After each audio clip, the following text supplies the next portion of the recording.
Hi hello welcome back to our channel. Varalakshmi వ్రతం సిరీస్లో last blog already upload చేస్తున్నాను. చాలా తక్కువ మందికి రీచ్ అయినట్టుంది. నేను డిస్క్రిప్షన్లో లింక్ మళ్ళీ పేస్ట్ చేస్తున్నాను, ప్లీజ్ చెక్అవుట్ చేయండి. అండ్ ఈ వ్లాగ్ వచ్చేసరికి మనకి ముందర రోజు ప్రిపరేషన్స్ అనమాట. మా హస్బెండ్ అండ్ బ్రదర్ బ్యాక్గ్రౌండ్ అంతా సెట్ చేస్తారు. నేను ఇంకా మా సిస్టర్ ఇన్లా ఇద్దరం కూడా అమ్మవార్లని రెడీ చేయడానికి కూర్చున్నాం అనమాట. బయట అంతా కూడా మనకి నీట్గా ఎర్రమట్టి అవన్నీ కూడా పెట్టేసాము. ఇంకా చెంబులకు అన్నిటికీ కూడా పసుపు అంతా కూడా ఫస్ట్ రాసేసుకున్నాము.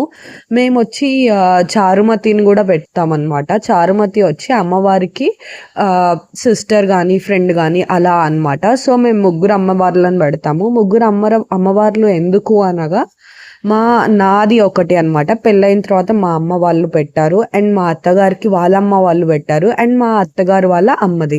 సో 3 విగ్రహాలు ఉన్నాయి మా ఇంట్లో. ఇద్దరికి మాత్రం కలిసాలు పెడతాము. ఇంకొక 3వ అమ్మవారిని నార్మల్గా పెట్టి అక్కడ పూజ చేస్తామన్నమాట. సో అందువల్ల 2 కలిసాలుకి బాగా పసుపు అంతా రాసేసి కొబ్బరికాయకి కూడా పసుపు రాసి కుంకుమతో బొట్టు పెట్టేశాము.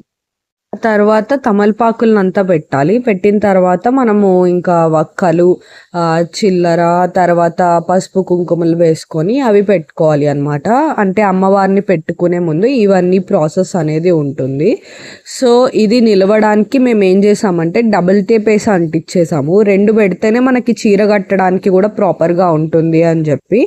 అండ్ మీకు ఒకవేళ కంప్లీట్ చీర కట్టాలి అంటే ఒక పెద్ద బిందె టైప్ పెట్టుకోవాల్సి వస్తుంది. మేము వచ్చి బ్లౌజ్ బిట్తోనే చేసుకుంటాం ఎవ్రీ టైమ్. అందువల్ల చిన్న చెంబులు పెట్టేసుకొని ఇలా అన్ని లోపల వేసుకొని తర్వాత టెంకాయనైతే పెట్టేసుకుంటాము.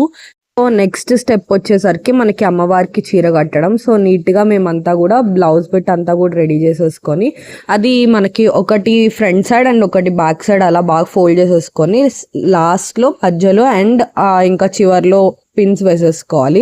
సో నేను ఈసారి డబల్గా కడదాము, డ్యూయల్ కలర్ కడదాము అని చెప్పి 2 అలా పెట్టుకున్నాను. తర్వాత చెంబు ఒకరు పట్టుకొని ఉంటే ఇలా ఫస్ట్ మధ్యలో ఏ కలర్ రావాలో మనం అది పెట్టుకోవాలి. నాకు గ్రీన్ కలర్ రావాలి కాబట్టి నేను అది ముందు పెట్టుకున్నాను. తర్వాత నాకు పర్పుల్ రావాలి అని చెప్పి ఎండ్స్లో పెట్టుకున్నాను అనమాట. సో నీట్గా ఇలా అంతా పిన్స్ ఓపెన్ చేసేసి సైడ్లో మనం బ్యాక్ సైడ్కి పిన్ చేసేయాలి, ఎంత విడ్త్ కావాలో అంతా ఇది. తర్వాత అమ్మవారిని మనకి కొబ్బరికాయలో గుచ్చేసేయాలి. సో దట్ నీట్గా నిలిచిపోతుంది అనమాట. తర్వాత మనం ఏమేమి జ్యువెలరీ వేయాలి అవన్నీ కూడా నెక్స్ట్ ప్రాసెస్లో ఉంటుంది. ఇది అయితే కంప్లీట్గా ఇట్లా మేమైతే సెట్ చేసేసాము. నెక్స్ట్ జ్యువెలరీ అయితే చూస్తున్నా నేను. కొన్ని గోల్డ్ వేస్తున్నాను, కొన్ని వచ్చి నార్మల్వి వేస్తున్నాను. ఏదేది ఎలా సెట్ అవుతుంది అని చూసుకొని ఆర్నమెంట్స్ అయితే వేసేసాను.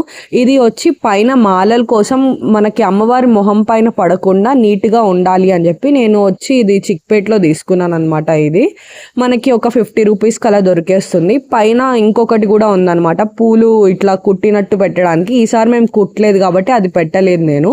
తర్వాత అమ్మవారి జడకి నేను వైలెట్ కలర్ చామంతి, ఎల్లో కలర్ చామంతి 2 నీట్గా కుట్టి పెట్టేశాను.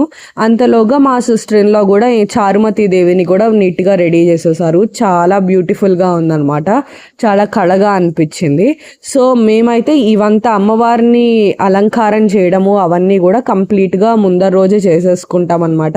మళ్ళీ మార్నింగ్ లేసి అన్ని హడావిడి ఉండకుండా. అండ్ మిగతా డెకరేషన్ అంతా కూడా మార్నింగ్ చేసుకుంటాము. ఫ్లవర్స్ పెట్టుకోవడం కానీ తోరణాలు కానీ అవన్నీ వాడిపోతుంది కాబట్టి ఇంకా ఎర్లీ మార్నింగ్ ముగ్గు అయితే స్టార్ట్ చేసాము. నెక్స్ట్ బ్లాగ్లో కంటిన్యూ అవుతుంది, చూసేయండి స్కిప్ చేయకుండా. Thanks for watching this video. Don't forget to like, share and comment. Bye bye, take care, see you in the next video.